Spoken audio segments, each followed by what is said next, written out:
Samsung S22 ultra, এটা আপনার 120 হার্জের প্রবলেম। দেখেন ডিসপ্লের উপরে কিন্তু আমরা একটা সিগনেচার করে নিয়েছি এবং অপোজিটেও কিন্তু একটা সিগনেচার করে নিয়েছি। এই ডিসপ্লেটা চেঞ্জ ছাড়া কিন্তু আমাদের কাছে রিপেয়ার পসিবল।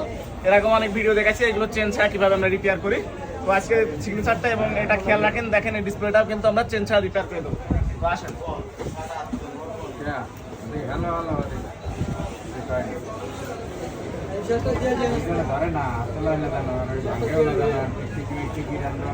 তো খেয়াল করেন এই যে সেম সিগনেচার অপোজিটেও কিন্তু সিগনেচার আছে।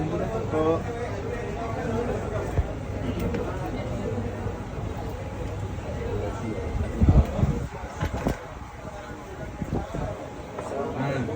এখানে আলহামদুলিল্লাহ ডিসপ্লেটা কিন্তু টোটালি ওকে হয়ে গেছে এবং অপোজিটেও সিগনেচার আছে। আপনাদের যাদের স্যামসাং S20 সিরিজে হোয়াইট স্ক্রিন, গ্রিন স্ক্রিন, 120 হার্জের প্রবলেম আছে, আমাদের শপে আসতে পারেন, ভিজিট করে আপনার ডিসপ্লেটা চেঞ্জ ছাড়া আমাদের কাছ থেকে রিপেয়ার করে নিতে পারেন।